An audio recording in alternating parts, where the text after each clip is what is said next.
everybody. Happy Friday, everybody. Thank fuck it's Friday.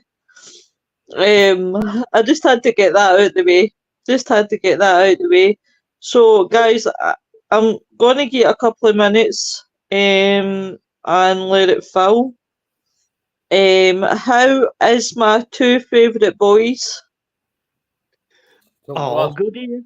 Yeah. Talk to us. Well, no, I'm talking to them in the back garden. We all know we're not favourites. Yeah, or there are two other people in the bed. Thank you. Steady on. I'm just sharing out just now. So so how's your week been, guys? Usual. Go on. Wet, windy, and busy. Wet, windy, and busy. That's what I like. Yeah, what about you? I've been out obviously filming my churches like I do. Done quite well actually. I've had 6 this week. Managed to find 6 open churches, and the last one that's on my page were very active. It was very tiny. The belfry had blown off or fallen off or something. It was just, if you look at it, it's just leaning on a little windowsill. The actual bell that used to be up there. But it was clanking and making noises, and just as I finished filming, I heard voices. So I hung about a little bit after I'd done filming and didn't hear another thing. It was as if, whatever was there wanted some attention. So I will go back. I'll do another one because they were very active. Tiny place. I am glad. Right. I'm just sharing it like mad. If I double share them, I do apologise. Just turn round and say, Lois, get a bye. I don't mind at all. Right, for anybody that missed last night, we obviously did part 1 of the tribute to Cliff Jones. Please excuse if you hear voices or hear laughing tonight. It's my partner. It's voices in your head. Oh, it's that bloody partner of mine. So if he speaks one more time, I'm going to clunk him. Anyway, as I said, last night obviously is part 1 with the Cliff Jones tribute. It was a really good night. If you haven't watched it, guys, tune in. We love Steve. I don't love him.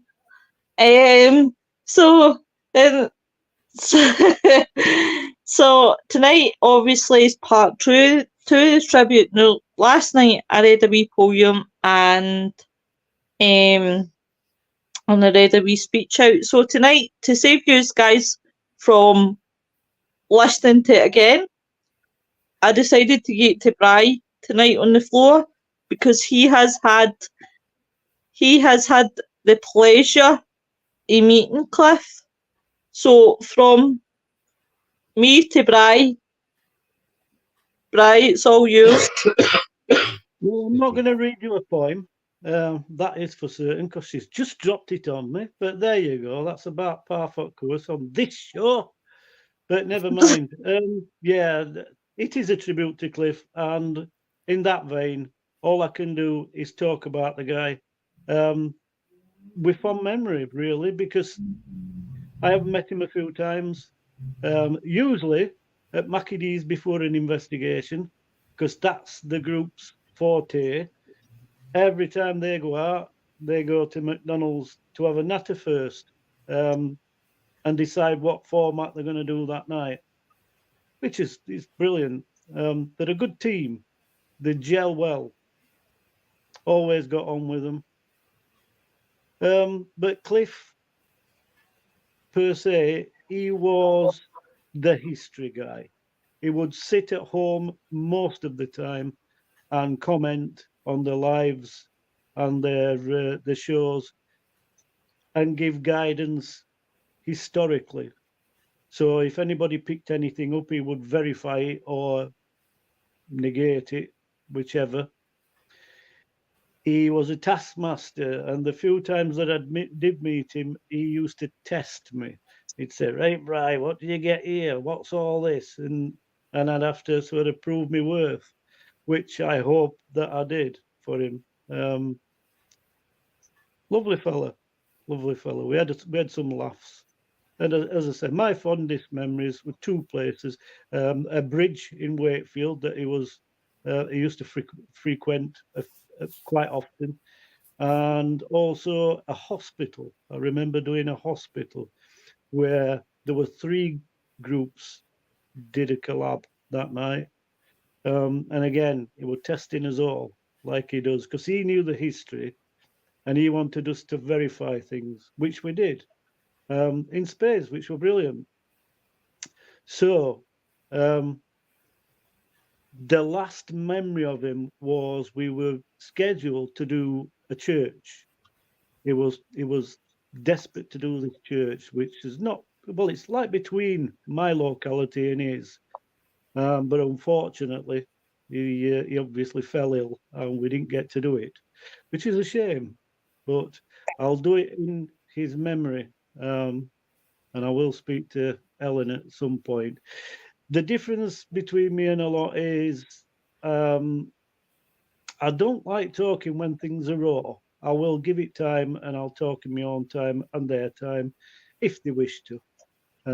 But I know for a fact that there's a lot of tributes being given, and she's been happy with all that's been said so far.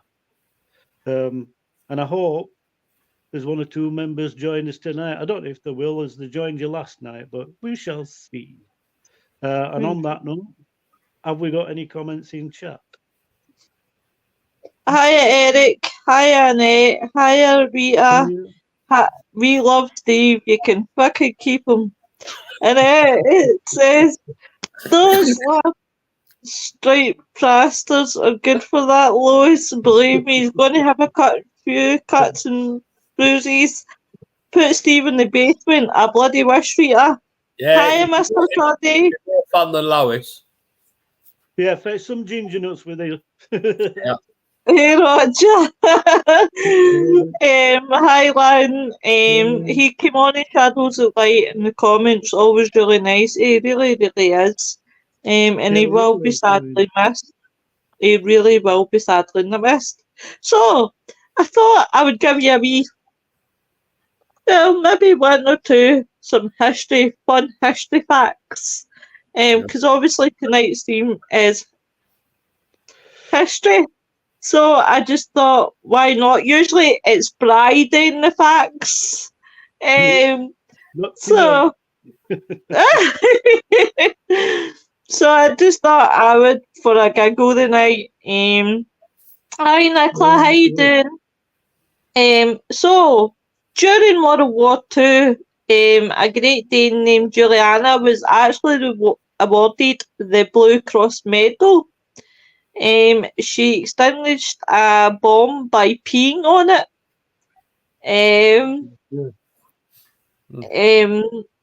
Alexander the Great was accidentally buried alive. Scientists believe that Alexander suffered from a neurological disorder. Don't ask me to pronounce it, but we'll go for it. Please forgive me, Cliff. I know you'll be up there. I love slaughtering these names. Great, let's talk about P. It's a true story. It's a true story, Mr. Sunny. And Guillain-Barré syndrome, they believe that's when he died. He was actually just paralysed and mentally aware. Oh God, I'm actually not reading that one because then that really will turn the show upside down in its head. It's any other night I would have read that one, but not tonight. Famous conqueror Napoleon was once attacked by a horde of bunnies. He'd requested that a rabbit hunt be arranged for himself and his men. When the rabbits were released from the cages, the bunnies charged towards Napoleon and his men in an unstoppable onslaught. Don't go to the cabbage. Read it, Lois. I really will turn this show upside down. So Cleopatra wasn't actually Egyptian, as far as what historians could tell. Egypt's famous woman was actually Greek. She was descendant of Alexander the Great. There you go. I'm not sure about that one. So she didn't walk like an Egyptian. No, she walked like a Greek. Yeah. Didn't she precede that era? I'm not so sure about that one. But did you know the madness of King George? Do you know what cured it? What was the cause and why it was cured? No. It was arsenic poisoning. The clue is in the king's urine tester, seeing as we're going down that route, noticed blue in his pee. His pee was blue. That's royal wee, is it? That's how we get the saying royal wee? Yes. William says, I walk like I need the bath. Like I need the bathroom. Some man, Mr. Sylvie. Go on, carry on with your facts. I've just thought I'd chuck one in for good measure. Right, come on, Mr. Varro. Hit us with your history knowledge. Sure. It's been a long time since I've researched history. Blimey. Yeah, that's I'll have to have a think about that while you're talking. You know, my favourite really is Tudor, and I tend to find a lot of references. But the actual Tudor era, there's not a lot of physical evidence left, which is surprising, given that it was so prolific. King Henry VIII and his father, Henry VII. Lots and lots and lots of building and knocking down of buildings and disillusions and one thing and another. You'd expect more, but there isn't as much as you'd expect. So it's nice when you find it. I did an investigation in Bolton Percy, and I'd gone to look at this church, and just as I walked up through gate, I spotted it straight away through trees, this Tudor building, and it is now used as an Airbnb. So it's all modern inside, but the actual facade and everything's got original wooden gargoyles and carvings on edge on it. It's on my page. There's pictures on my page if you have a look. Beautiful building. I love Tudor because it's so naively done, but it's still standing. From 15th century. It's wattle and daub, a lot of it, and just wooden timber frame and this naive plaster in between, but it's still standing. Fantastic workmanship. And usually these are the buildings that are all crooked because they didn't use proper measurements. You know what I mean? They just built it as they saw it. Fantastic. Yeah, just a funny bit of information. Talking of history, we go to World War II. My grandfather was in the Argyll and Southern Regiment, and in World War II, they went out behind the Germans. So you can imagine they were in the hot weather, And just a funny fact at the time, when they came back and they got off the ship at Clyde Docks, no one recognised them because they were all brown. Yeah, well, that's yeah. That happened a lot in what is it now? What war would that have been? When we were ruling over India. Oh, There's a famous film about him with White Feather. I think the film's called White Feather or something like that. You expect it being a cowboy in a western, but it's not. yeah. It's to do with cowardice, isn't it? White Feather was presented as cowardice, and he ended up being part of the ruling class and avoided a war. Aye. I must admit, if I had to pick an era in time that I really, really am fascinated with, and I've got a few good books in there, is the Egyptian era.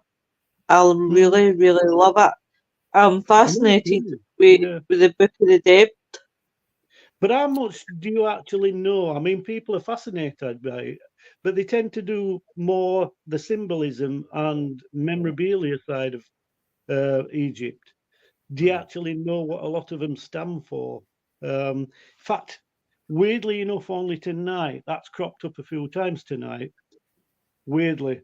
Ra and the all-seeing eye, which has been adopted by other groups.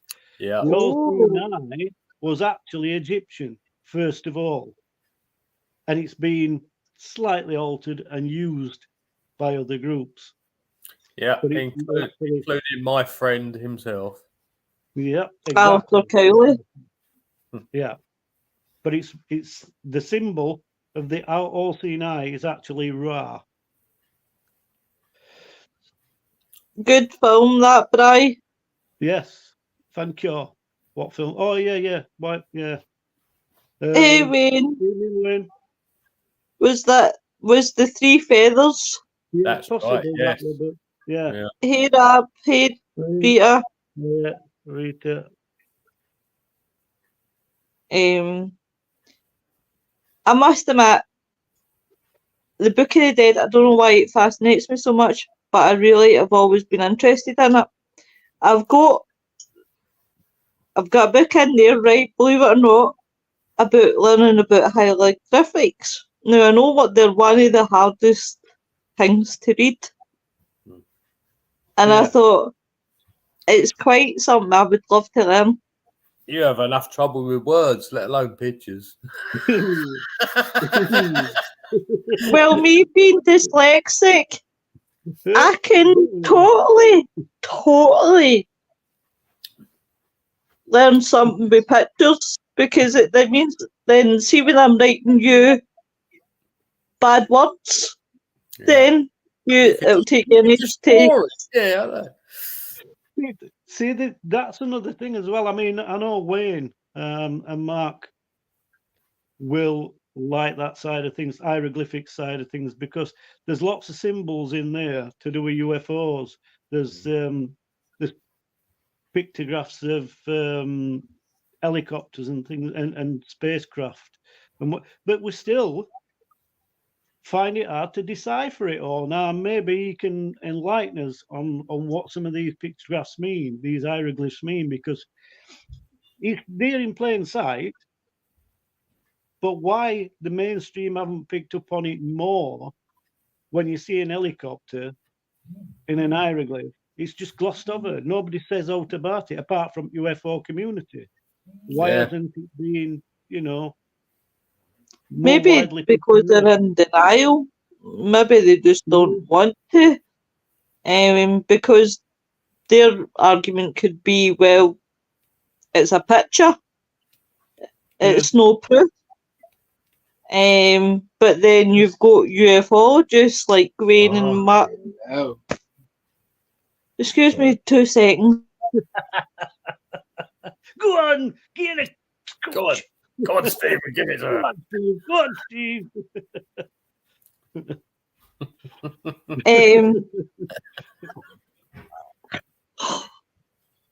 Sorry about that, everybody.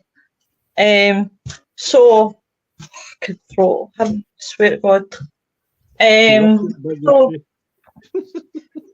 So the only way where I can definitely get somewhere.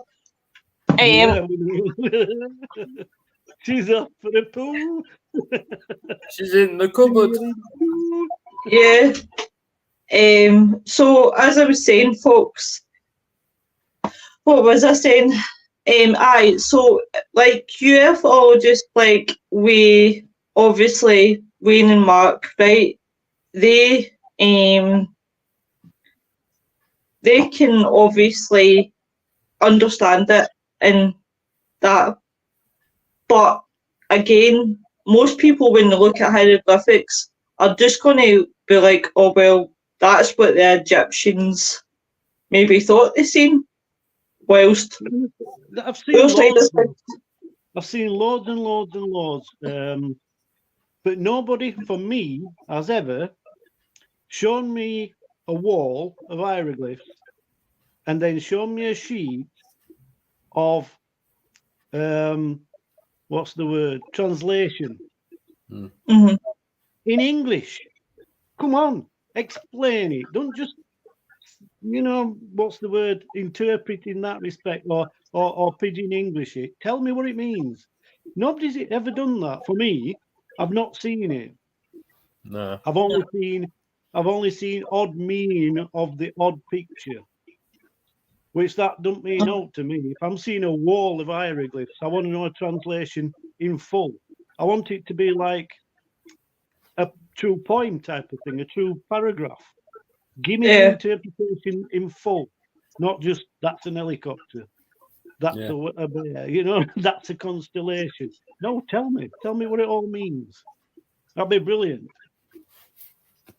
Eric says if you look on the back of an American dollar bill, there's a pyramid with an all-seeing eye. Yes. Wayne says that Ma's also called one of the shining ones, and the shining ones are also known as the Antarctica. Me too, Lou. I've got a lot of books on Clabane. William says, sorry, she's got to slap him. He's going to hear me when I come off that live, let me tell you. The book of Enoch explains the order of the Anunnaki through to the... You guys can read that one because you are better readers than me. The Nephilim. Right, and on to ancient humans. Wayne, you should make that a lot more easier for me. Isn't is it on the same lines as Egyptians' beliefs? Nearly. So, I don't know. What about? So, Ian, what's your favourite era? If you had to pick anyone. When I was at school and into history big time, it was always Greek mythology. Oh, that's an interesting one. That is interesting. Yeah, I mean, even now, I'll still watch Clash of the Titans over and over. Do you know what? That is a cracking film, and I only watched it just recently. And it's no usually. You've watched the remake or the original? Remake, probably. Yeah, check out the original. Yeah, it's a bit crummy special effects, but it's good. Oh yeah, very good though. I must admit, though, it's Victorian. Mine's Victorian era. Of more recent, when I were at school, it wasn't. I can't tell you what it were. No, but when he was at school, it was a Victorian era. No, forget that.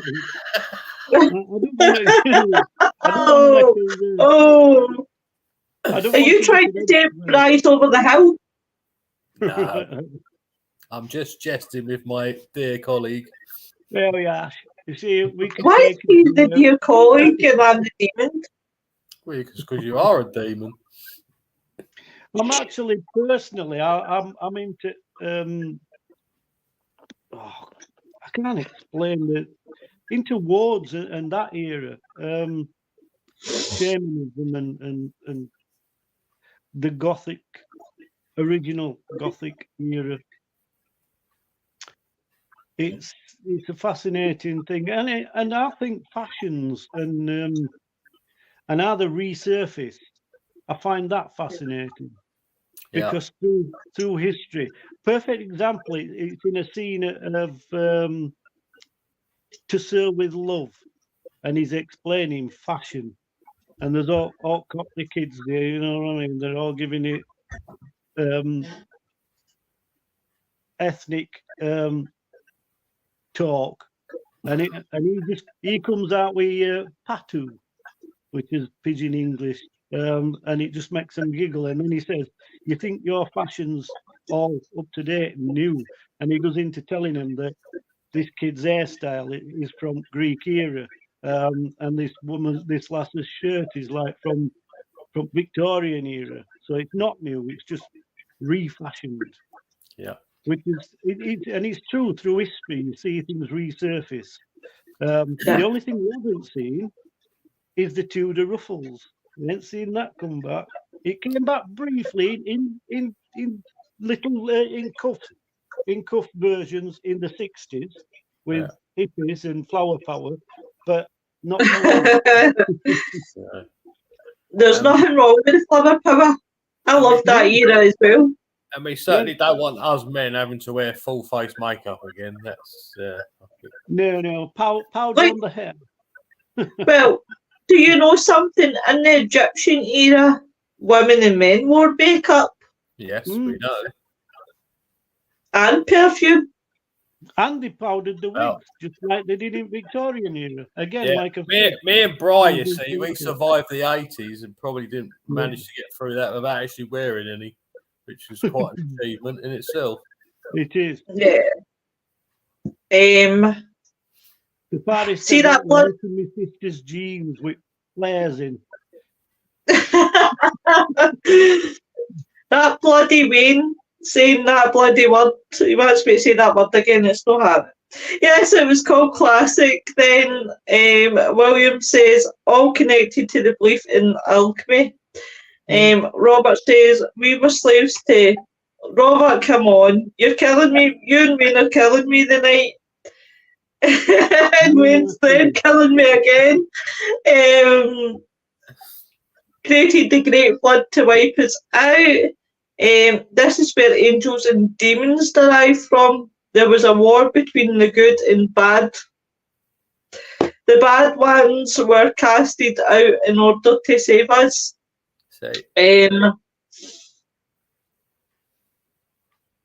Robert says... They all derived from good, if you think about it. Originally, they were all angels of God. And they went to war. And some went on the side of humans and were cast out and became evil.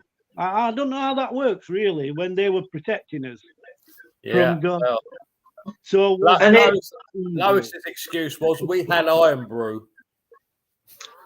Believe it or not, I'm off iron brew because it's making me feel really sick now. Really sick now. Your hair's not as orange as usual. They set me off with that because I was told not to talk about that.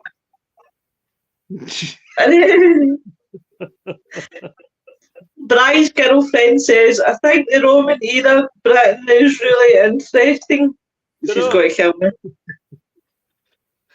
Yeah, because they built straight roads, don't set me off. Yeah, that's why we got no straight roads in Scotland, because we wouldn't let the buggers in.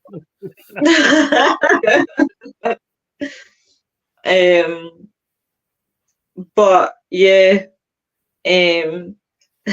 Wayne's laughing, Annette's laughing. Wayne says it's believed to good, and Nikki loved it. Do you know what? Wayne's killing me here tonight. He's writing that on purpose.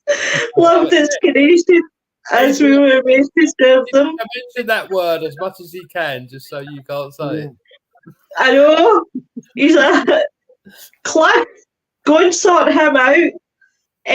William says they weren't called demons in those days. They were merely a Christian belief, to be honest. Yeah, back then they were just called Lois. Yeah. Cheeky devils. Is that we with could- them from Dungeons and Dragons? Yeah, we're part of the Dragons. dragon. And it says we could do it back to fix the bloody mess they're in now. They eventually bred with humans, creating. Oh, Wayne, I might as well give you the bloody link. You can come on and tell the full story. And then they were bred out. And Nicola loved all things history. Yeah. Do you know that believe it or not, right, what I learned about Egypt was that one female pharaoh wore a fake beard. Yes.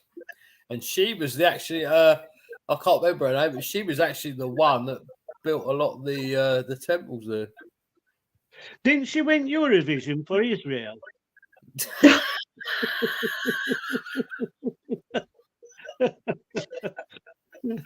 Oh my God. Alistair Cowley, funny enough, you should mention Alistair Cowley. I shared an article into 3 groups that I always interact with. They were talking about Boleskine House, and how it's coming along, blah blah blah blah. Personally, and funny enough, I mentioned this on my live last night. Cliff and me were having a conversation about Boleskine House after we did that special about Alistair Cowley, that show about Alistair Cowley. And funny enough, when I was going back through my messages, Cliff, the conversations we were having, and I had a wee chuckle to myself that the fact that he found the map quicker than I did. Anyway, where I was going with this was, I believe that they're making a big mistake building Boleskine House again. I really, really, truly do. And I do believe there's going to be a fire. Yeah. You see, I mean, Ian can mention it more because he's got connections there, but to be totally honest, Alistair Crowley wasn't as demonic as people think he was. No. It was his fascination with it, not him per se, but he's got dubbed as a demonic person. He wasn't. He was really interested. He got drawn into a lot of things because of his worshipping side of things. Yeah, But it's all he had a crave for knowledge. That was his thing. Yeah, it was experiments he did. That's dubbed him as a demonic person, but no, I don't think at all. I don't think that's at all. It went in dry. It depends. I mean, he wanted answers, and he looked everywhere for those answers. And of course, he did delve into satanic rituals, etc., etc. But he also delved into a lot of other things. Yeah. But he was absolutely obsessed by the Egyptians. Yes. And this sort of triggered something in my head the other day. I was talking to someone the other day because he was obsessed by Thoth. And Thoth was the guardian of the spiritual records. So it does make me wonder if the knowledge that Crowley was after was the Acacia records. And he also was obsessed with eternal youth. Yes. He was searching for that fountain and one or two other things. So, well, he wouldn't have found it because that's in my back garden. There you go. Well, it certainly hasn't done a good job on you. Well, I'm not bad for 500, am I? Well, say no more. But with Alistair Cowley, he was a very clever man. He was. Somebody's put a laughing face to that. I love that. I love when people put laughing faces when I dig you.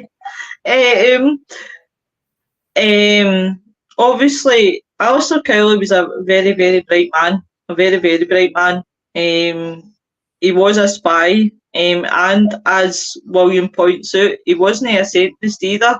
Most people believed that he was. No, I mean, he was into many, many things, and it was always for his quest of knowledge. And so that's why he was involved in Scientology when it started. He was all in with Ron Hubbard, wasn't it? And they were doing the secret cipher of the euphonauts. So that all led to Scientology starting. He didn't like how that was going, so he came away from that. And he just went around and got involved in lots of groups. Down here, he was involved. He was a founding member of the New Dawn and other such groups down here. He did get involved with the Masonic Lodge for a while, but then fell out with them. But he went everywhere to gain knowledge. That was his. And he did some bad things, but hey ho, Precisely, like I said, and that's the reason why he. Well, I suppose he fell out with a few, and they dubbed him. And that's the reason why he's got the reputation that he's got, because he ruffled feathers. And when you ruffle feathers, you're not going to be invited. He did several rituals, he did several curses, and unfortunately the curses seem to have worked. So that really didn't stand him in good stead for a reputation. So, But see, when you look at it, how many places, it doesn't matter where in the world, you'll always find Alistair Cowley somewhere, anywhere. Honestly, there's no any places that he doesn't seem to have been. And I would quickly go down the comments. Oh my God, Bri. Lynn's back here. Nettie says he was big into sex magic, or so I read. Yes, he was. I'm being really good. Yeah, many of his books contain sex magic. Hey, Laura. But there's no much where Alistair Cowley hasn't been. Did he not have a place in Italy? I'm sure he had a place in Italy. Yeah, well, it wouldn't surprise me because, I mean, his family had money. And although there's this big thing about they said that he died penniless, I don't believe he did because he owned a house. Excuse me, he owned a house in the next town, Bexhill, even though he was living in the house that he died in, which he was renting. How can you be penniless when you own a house? I mean, back in those days, you had to have money to own a house. And, everything they say was, I take with a little bit of sarcasm, basically. Yeah. I mean, he did. Where they tried to pin where he actually died, so many people get it wrong, but I know exactly where it was. They're always talking about this big Gothic building. The Gothic building was the main house. He's Noreen. I nearly missed you. Oops. That's all right, Noreen. I bet you were. You were like, I'll just check their off. Oh God, they're still on. Cowley travelled around the world. He certainly did. He had the Abbey of Thelma in Palermo in Italy. I knew I had read somewhere about Cowley being in Italy, because I did look at the place when I was doing research, and it was founded by him and Leah Hursting. That's where they found the Abbey. Well, that's where they had it. It was used as a temple and a spiritual centre, and that was in Sicily, Italy in 1920. So the name was actually borrowed. But that doesn't really surprise me. But I must admit, I really like Alistair Cowley. I think he's really an interesting guy. Like him or hate him, I think he is really interesting. And when you go paranormal investigating, I'm not saying it's all the time, but there's that small percentage, as Ian will obviously know, that you will come across where there is some sort of connection to Cowley. Yeah. Warwick Castle, for one. He did a lot of seances up there. They actually call it, is it the Wentworth Suite? Actually called it the Crowley Room. And he actually marked a pentagram on the outside of the building, which you can still see. Wow. He actually had connections with Pluckley, funny enough. God, he's been everywhere. He's in Scotland. The two places, obviously, I can name off the top of my head. One being Bolskine House, and the other was that he was supposedly had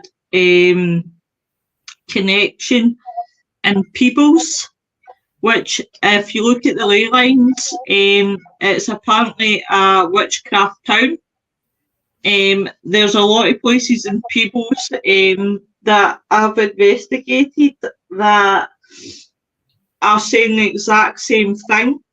And it's all places that obviously don't know each other. That kind of report the same thing. And it was up at a castle in my first ever investigation, actually, ironically enough, that I learned that Alistair Cowley had been at this place, and there was apparently a vortex that he created. Is said to be a vortex that he created. Yeah. And I actually was naive about this man. I didn't know much about him, and it was one of the owner of the team. And I went back with my research and said, something's cropped up. It's a vortex. There's a man connected to Alistair Cowley. And he went, Lou, do you know who Alistair Cowley is? And I was like, no, why? Go and read about him. And I read about him and I was like, holy shit. And then I realised how many places that's been dotted with Alistair Cowley just seems to be. It's like he's like here, there, everywhere. Once you get him on your skin, you just never get him out. Yeah, tell me about it. As well, like the League of Gentlemen. Again, it's all Victorian era, isn't it? Really, there were a lot of people connected to each other. H.G. Wells was in that group. So it's a fantastic era to have been part of, because technology was just taking a step forward in lots and lots of ways. Electricity and TV and telephone and everything else. It must have been a brilliant time to be about. You know what I mean? Because we were still reliant on each other for communication, but the means of getting places had drastically jumped from horse and cart to trains and automobiles. And loads of different technology at the time, and it seems not now when we're talking now on a phone no bigger than palm of your hand. You know what I mean? But back in days, it had taken a room to have a device that could do what these things do. But it still must have been fascinating because there'd been nothing preceding that. Whereas these days, there's a preceding instrument or item. There was nothing then. It were a leap. It were like coming out at Stone Age, you know what I mean? So it must have been fascinating. Yeah. I've just seen Williams put in the chat Crowley was born in Hastings, West Sussex. Well, it's actually East Sussex, and that's where I'm from, William. I'm actually the house he died in is 2 minutes up the road from me. Holy God. I'm in his back garden virtually. Which is why I actually, in the first place, mentioned him, because, like I said, my learned colleague Ian knows quite a bit. Noreen, it's fine, darling. Bry's always chucked about his phone. I read after he did a ritual where Area 51 was built after. I can remember having a brick as a phone. Well, yeah, with a stick hanging out of it. Yeah. I can remember using a pot noodle carton and some string. Yeah. Yeah. Listen, I used to see. These and a string. Yeah. I can remember when you used to have to go to a phone box to call somebody, because I can always remember my gran. That was your home phone at one time. Yeah. See, when I watched things. I was only talking the other day about CB radio. I mean, back in the 70s, that was absolutely fantastic. Oh, That was an icebreaker, because it for the first time you got different classes mixing. Yeah. You'd get tramps mixing with royalty, because the only thing that you had to go on was a voice. There were no pictures or anything like that. So if you were good enough to be able to speak, you didn't even have to write, you know what I'm saying? Because it was CB radio. So you got a voice to go on, which broke so many barriers and so many, what's the word? Yeah. Preconceptions. Yeah. All those girls you met, Bri, for an eyeball. Exactly. Absolutely fantastic. And I put a kettle on. Yeah. Break a two, coming for an eyeball. She won't know what that means, will she? No, exactly. But it was face to face. You meet up. And that was brilliant. Guaranteed, every Friday we used to get a call from a bloke called Plastic Pig. And he it meant what it said. It was a 3-wheeler car, Plastic Pig. And he'd gone down ramp to local truck stop and turned it over. And you get a call, can you come and help me put it back on its wheels? And you guarantee there'd be a dozen people there by the time you got there. Oh, and convoy. Are we off for a convoy to Candyfloss? Because everybody everywhere had a different eyeball destination. Like Barnsley was Coal Town, Sheffield was Steel Town, Rotherham was Chinatown. They all had different names. So are we going to Candyfloss, which was Scarborough? Let's get a convoy so there'll be half a dozen cars with all coppered up, put 10 bob in tank for petrol, and sodded off for me. It was fantastic. Can you remember your handle, Bri? Yeah, it still is. I've still got a CB. In fact, I don't think it's to see it, but it's actually outside on me. I've got a Thunderbolt T800 outside on me. What is like? No reason. I remember White Shield. I remember getting first rig, was so excited and great for listening into chat. Hi Yvonne. She's nice to see Yvonne's decorating. Oh yeah. You can read that. Prestation was known Electric City. Everywhere I did a title, a name. And Nicola loved the CB radio. I was called Al Gold. Yeah, I was Celtic Pride. Sylvia says mine was Silver Lady.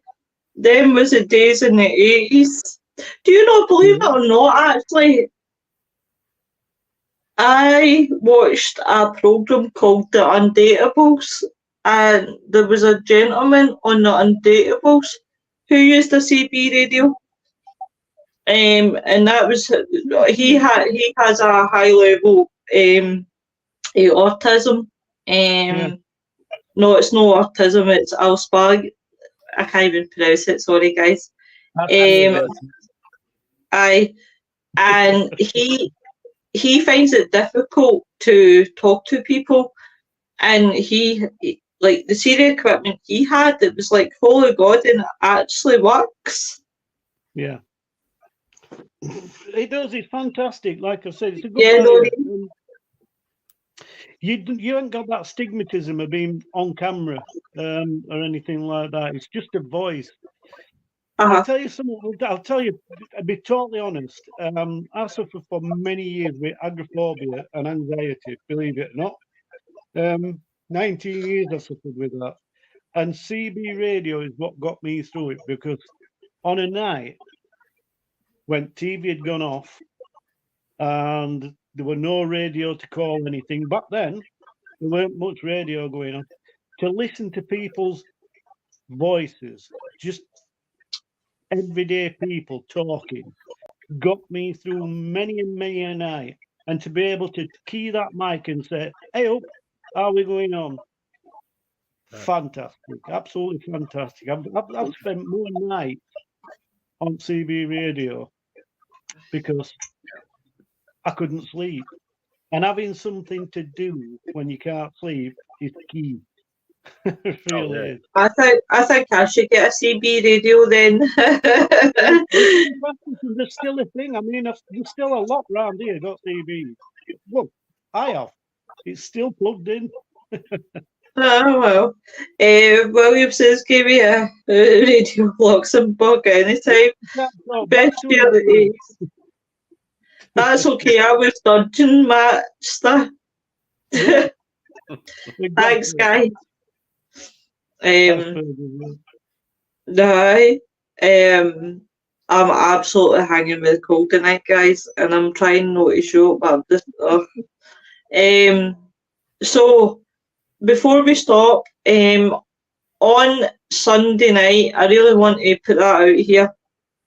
On Sunday night, Mr. Wayne Seedon will be in Spooky Laurie, and he will be reading one of Cliff's entries. It was Cliff's entry to Wayne's 10-year anniversary for Spooky Laurie. 10 p.m. GMT time. Thank you, Wayne. He has went and spoke to Ellen, and Ellen's absolutely fine with that. She's so lovely. She really is so lovely, that lady. So please go and check it out, guys. Wayne, if you put the link in the chat for me, please.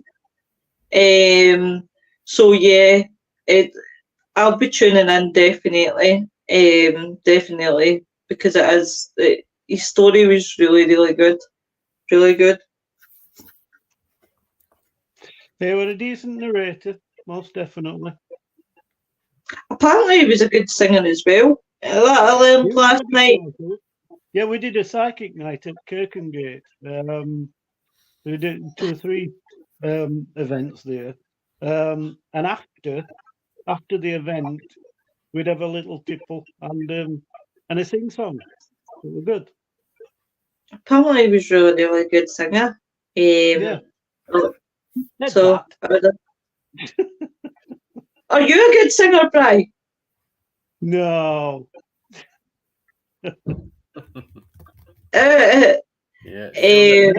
Will do. I'm all right. I can't sing worth a shit. Listen, you hear me singing Happy Birthday on here. I am no. It's painful. Yeah. Yeah, but that's not singing, is it? Let's yeah, that's that's wailing. That's not singing. Yeah, I'm happy, you know. I'm a good wailer. I could wail for Scotland. Yeah, we know you do. If it was an Olympic sport, you'd be a gold medalist.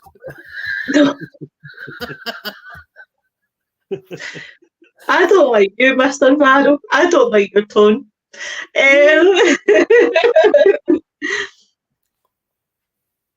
No. Hey, Oh, God. Here I am. Woo! On Monday, you will have those Dark Mirror boys, as usual, talking about aliens. I can't even do the voice because I'm like half dead now. So definitely, guys, what are we talking about next Friday? Aliens. No. And to clue. We got a subject. Wailing banshees. See if I could fight with you tonight, I would fight with you, but I just can't do it. But Ah, I can't fight. you I've try. not got a fight in me. Right, who was it the last time? Ian, right, Bri, think of a subject. Again. It's all this me. You never pick on you. Anyway, I all did right. pick. Yeah, if What she, about- if she picks them, she forgets them. Exactly. Yeah. What about fables? Fables. Fables.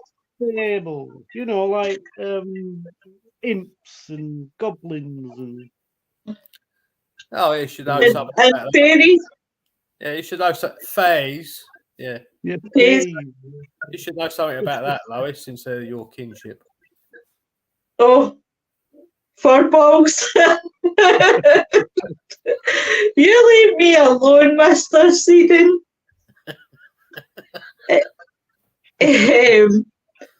But no, that will be a good one. But I'll tell you what, next Friday I'll pick the subject. Oh, bless you, Lois. I think you're ready for your bed tea tonight. Ron, I really am, because in my house all week, my partner, who, if I don't kill by the end of the night, he's been suffering with a cold. And he was off work yesterday. And he got home early today. And I woke up this morning and I feel like I've been hit with a bus and reversed back over the top of it. But I've been hanging nearly all week. And you're still here. Yeah. We told you you're a demon. Anyone else? I'm not a demon. I'm just misunderstood. Okay. Okay. You stick with that story. I'm misunderstood. I'll have you, Mr. Barrow. No, Really. Can't understand the words she's saying, so definitely. Oh, yeah, there is that, yeah. She makes up. Nori, cheeky bass. Nori says, I'm feeling you, Lois. I've got a chest and my love. Huge hugs, my darling. That's commitment for you. Thanks, Wayne. Lemon, ginger, honey, Lois, it cures all sorts. I think I just need a tipple. I don't even drink. That's the best of it. Stop calling her by her pet name in it. What would you rather? What would you rather she call? No, in fact, don't even answer that. Don't even answer that. You here? Do not throw the line out if you don't want to catch something. Yeah, Exactly. Shut up, Gina Minge. These are terrible. I'm no, I don't fancy the pepper. Oh no. Why not? Nah, holy water as well. Don't forget that, Wayne. Keeping cats with your lettuce. Yeah, holy water will burn the cold out of her. That'll work. But she's a demon. Yeah. Yous are nasty pair of men. But do you know what, guys? Do you know what, Nicola? I just can't seem to sleep either. I just haven't slept since December properly. And more evidence every time she speaks. Demon. But you don't notice it so much. Whose side of the building are you on? they've been, they're always mean to me, Noreen. The thing about it is, I can't fight back tonight, so I'm letting them win. There's just whatever, guys. Carry on. Carry on. We always Just remember, cameras are back. But I really want to thank you guys as well for tonight with Cliff's tribute. I want to thank everyone who has been in for the past 2 days. It does mean a lot. And I really hope on Tuesday he gets the best send-off ever. It really does, because that man does deserve it. And I want to thank him again for everything that he's done for the shows. Definitely. Yeah. I thought Wayne just told me to put onions in my eyes. No, because because I've got the glasses off, my eyes are a wee bit blurred. yeah, put onions in your socks. It'll take the smell away. Onions in your socks when you go to bed, dipshit. Nicola says 4:45. Oh, bless you, Nicola. You're up as early as me. It says get them back next time, Lois. You're damn right. Payback's a bitch. Who said Just because you two are a thing, it doesn't mean that he needs to stay off my side of things. I will try, definitely. Natural medicine side. Take the superiors in the body, just don't cook. Yeah. If she fries it, there'll be cheese and onion crisps. And it's on everybody's side, but everybody, please have a good weekend. Please stay safe. And remember, be kind to everybody. Yeah. Good night, everyone. Good night, guys.